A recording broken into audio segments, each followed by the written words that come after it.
Your inheritance is $100. That's all you'll get from this family until you learn respect, my father announced, sliding the crisp bill across his mahogany desk like he was signing my death warrant. 20 years later, I stood in the same office, watching him beg for a fraction of my fortune, while my siblings calculated how much they could extract from their newly returned billionaire brother. Did they really think money would make me forget why I left with only Benjamin Franklin as my companion? The office hadn't changed. Same burgundy walls, same portrait of great-grandfather Hawthorne glowering down at everyone who entered. But the man behind the desk had shrunk, his once commanding presence diminished by age and poor decisions. My mother perched on her usual settee, though the velvet had worn thin. Richard lounged in the leather wingback, trying to project confidence despite the sweat staining his collar. Patricia stood by the window, her third wedding ring catching light as she twisted it nervously. "Marcus, son, please understand," my father continued, his hands trembling, not from age, but from desperation. "The family business is failing. Your brother's gambling debts, your sister's third divorce settlement, the lawsuits. We need your help." "The lawsuits?" I asked, though I already knew. My investigators had been thorough. Father shifted uncomfortably. "Former employees. Wrongful termination suits. Sexual harassment claims against Richard. Discrimination complaints. Our lawyers say we'll need at least $10 million to settle out of court." $15 million, Richard corrected, then caught himself. "I mean, allegedly. It's all lies, of course." "Of course," I said dryly. "Just like Patricia's insider trading charges are misunderstandings." Patricia whirled from the window. "How did you know? I make it my business to know everything about potential investments. And this family is asking for a very large investment." "We're not asking for an investment," Mother interjected from her settee. "We're asking for help. From family." "You gave me $100, I said quietly. "Said if I couldn't live by this family's rules, I could live by that." "That was tough love." Mother's voice rose. "We wanted to teach you discipline. You were throwing your life away for that girl." "Her name was Maria," I said. "Maria Rodriguez. And yes, I was willing to throw away a life of bigotry and prejudice for love." "She was beneath you," Father said, even now unable to hide his disgust. "A waitress. Mexican. Catholic. Everything the Hawthorne name doesn't represent." "Everything the Hawthorne name doesn't represent," I repeated slowly. "Hardworking. Honest. Loyal. Kind. You're right. She was everything you weren't." "That's all in the past," Richard said quickly, sweating through his expensive suit. "We're family, Marcus. Family forgives." "Family," I repeated, tasting the word like wine gone to vinegar. "Let me tell you about family." I pulled out my phone and showed them a photo. "This is the Rodriguez family. When I showed up in Los Angeles with nothing but $100 in the clothes on my back, they gave me a job in their restaurant. Minimum wage, but they fed me. Let me sleep in the storage room until I could afford rent. Taught me Spanish. Treated me like a son."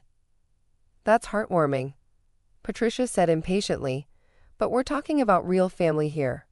Blood." "Blood," I laughed. "You want to talk about blood?" I bled plenty those first months. Cut my hands washing dishes until they were raw. Got jumped twice walking home late at night through bad neighborhoods.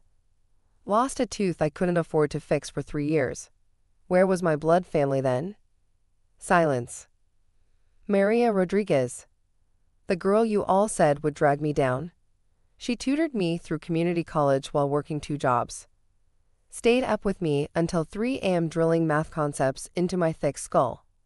Her father, Miguel, co-signed my first business loan when no bank would touch me. Her mother, Rosa, nursed me through pneumonia when I had no insurance, sitting by my bedside for 3 days straight." "So you married the girl?" Richard sneered. "Congratulations. You proved your point. Now can we discuss the family trust?" "I didn't marry her. I said, watching confusion ripple across their faces. Maria died. Leukemia. 5 years after I left home. She was 24. The silence that filled the room was different now, heavier. The treatments bankrupted her family. I continued. Everything they'd saved, gone. They even mortgaged the restaurant. I watched the woman I loved waste away, while her family destroyed themselves trying to save her. You know what your family did during that time? Patricia got married the first time. To that pharmaceutical executive. I wasn't invited, of course. Patricia had the decency to look away. Before she died, Maria made me promise something, I said. To use whatever success I found to help families like hers. Immigrants, working poor. People you crossed the street to avoid. People who understood that wealth wasn't about what you had, but what you give. Marcus, that's noble. But, Father started. The Rodriguez family invested everything in my first startup, I interrupted. Their life savings. $30,000 they'd scraped together from mortgaging their restaurant. You know what this family invested? A $100 bill and a lecture about knowing my place. We couldn't have known you'd become successful, Mother protested. No, you couldn't have. Because you never tried to know me at all. You saw a son who wouldn't conform, so you tried to starve me into submission. And look how well it worked out. Patricia gestured at my tailored suit. You're worth billions now. The tough love made you strong. The tough love nearly killed me, I said flatly. 3 times. Once from starvation. I collapsed at work and woke up in the ER. Once from infection. I couldn't afford antibiotics for a cut that went septic. Once from despair, standing on the Colorado Street Bridge at 3 a.m., wondering if anyone would even notice I was gone. Mother's hand went to her throat. You never said. I tried. I called. I wrote letters those first months, swallowing my pride, begging for help. They came back unopened. Richard, you emailed me once. Do you remember what you said? Richard's face flushed. You made your choice when you picked those people over your real family. Don't contact us again. Those people. The ones who saved my life while you were writing me off. But you survived. Father said, as if that justified everything. And thrived. Now you can help. Let me tell you what happened after Maria died. I continued. Her family was destroyed. Medical bills, funeral costs. They lost the restaurant. But by then, my first company had taken off. You know what I did? I bought them a house. Set up college funds for Maria's siblings. Made Miguel my business partner. That's generous, Mother said carefully. But surely now you can extend that generosity to your real family. My real family? I pulled out more photos. This is James Chen. Found him homeless, addicted. I paid for his rehab. Gave him a job in the mailroom. Now he runs my Shanghai office. This is Sarah Williams. Single mom I met at a food bank when I was volunteering. Brilliant mind trapped by circumstances. Now she's my CFO. This is Derek Thompson. Ex-con who couldn't get work. Made one mistake at 19. Paid for it for 20 years. Runs my security now. You gave positions to criminals and addicts over your own blood. Richard was incredulous. I gave positions to people who proved themselves. Who showed loyalty, dedication, growth. What have you shown me except your ability to spend money you didn't earn? How dare you? Patricia started. Your third divorce, Patricia. How much did that cost, Father? 2 million? 3? And Richard, your gambling debts. The ones Father keeps paying off to avoid scandal. How much now? 5 million. 10. 8 million, Father said quietly. Plus what we've paid to keep it out of the papers. And you. I turned to my parents. You've burned through the family fortune maintaining appearances. The country club memberships you can't afford. The charity galas where you pledge money you don't have. The house you're mortgaged to the hilt. How do you know all this? Father demanded. Because unlike you, I do my research before making investments. And this family? You're a bad investment. We're not asking for an investment, Mother said desperately. We're asking for help. For family.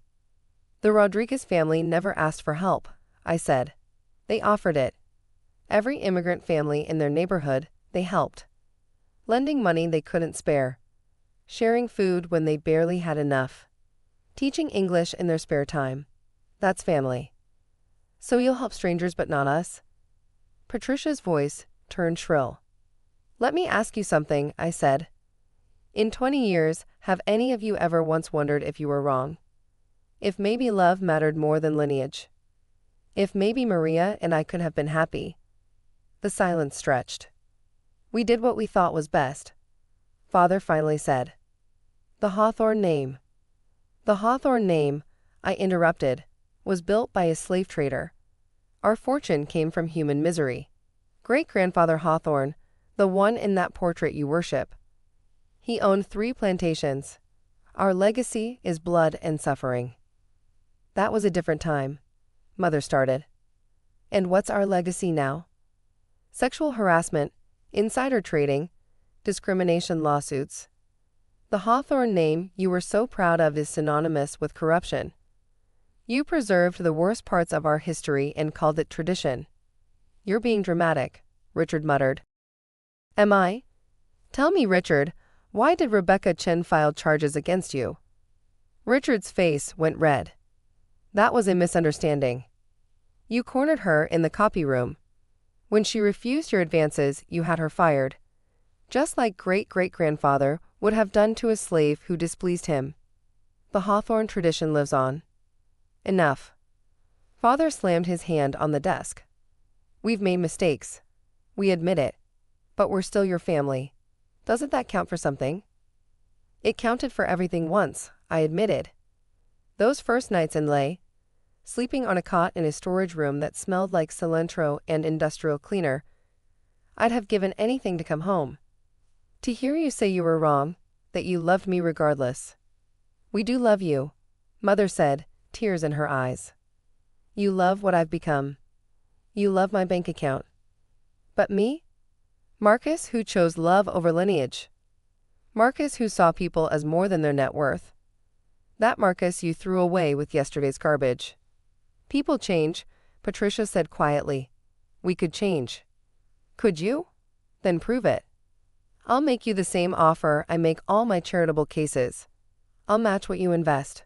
You put in effort. I'll put in money. What kind of effort? Richard asked suspiciously. Community service, real work. Richard, you'll spend 6 months working in a gambling addiction center. Live on a counselor's salary. Understand what your addiction looks like from the other side. Patricia, you'll volunteer at a women's shelter, help other divorcees rebuild. Use your skills for something besides shopping. And us? Mother asked. You'll sell this house. Downsize to something you can actually afford. Then you'll work with immigrant families, help them start businesses. Teach them the things you know. Accounting, networking, navigating bureaucracy. Give them the chances you never gave me. That's preposterous, Father roared. We're not charity cases. We're your family. No, I said simply. You're my blood relatives. There's a difference. Family shows up when you're at your lowest. Family sacrifices for each other. Family sees potential, not pedigree. You're punishing us, Mother accused. For one mistake 20 years ago. One mistake. I pulled out a folder. Shall I read the letters? The ones I sent the first year, begging for help when I was starving. The ones returned unopened. Or the email from Richard, saying I deserved whatever happened for choosing those people over my real family. Or maybe, I continued, flipping pages, the private investigator's report. The one showing you hired him to find me after my first company went public. Not to reconcile, to see if you could contest my ownership since I started it while technically still a Hawthorne. We were advised that we might have a claim, Father said stiffly. By the same lawyer who's now defending Richard against sexual harassment charges. How's that working out? So what now? Father asked, defeat creeping into his voice. You'll let us lose everything. I'll give you the same thing you gave me, I said, pulling out my wallet. $100 and a chance to prove yourselves. The community service offer stands. Show me you can think about someone other than yourselves, and we'll talk. This is humiliating, Patricia spat. No, I corrected. Humiliating is eating ketchup packets for dinner because it's all you have. Humiliating is wearing shoes held together with duct tape to job interviews. Humiliating is begging your family for help and being told you made your choice. Humiliating, I continued, is watching the woman you love die in a charity ward because her family spent everything trying to save her. Knowing that if my family had just accepted her, accepted us, I could have helped sooner. Could have afforded better doctors, experimental treatments, hope. You can't blame us for her death, Mother whispered. No, I blame you for my absence from your lives. Maria's death just clarified what I'd lost when you threw me away. Not money or status, the chance to share my life with people who were supposed to love me unconditionally. I headed for the door, then turned back. You know what the real irony is? If you just once, shown me kindness in those early days, I'd have given you everything. The Rodriguez family owns 30% of my company. James, Sarah, Derek, they all have equity, because they were there when I had nothing. We're sorry, Mother said, tears finally genuine. We were wrong. We were proud and stupid and... You were exactly who you'd always been, I interrupted. The only difference now is you need something from the son you threw away. So you won't help us? Father's voice was hollow. I'll help you the same way you helped me. With conditions, ultimatums, and just enough to survive if you follow my rules. The difference is, my rules involve helping others instead of maintaining a facade. And if we refuse? I shrugged. Then you'll learn what I learned. That sometimes, starting over with nothing is the only way to discover who you really are. And who knows? Maybe you'll build something real this time. Something based on work and merit instead of name and privilege. You're enjoying this, Richard accused. No, I said honestly. I'm heartbroken. 20 years ago, I would have given anything for my family to accept me. To love me for who I was instead of who they wanted me to be. But you couldn't see past your prejudices. Now you can't see past my bank account.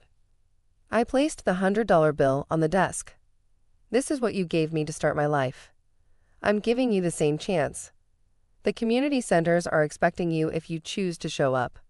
The choice is yours. I left them there, in their crumbling mansion with their crumbling egos, and drove to the only home I'd ever truly known.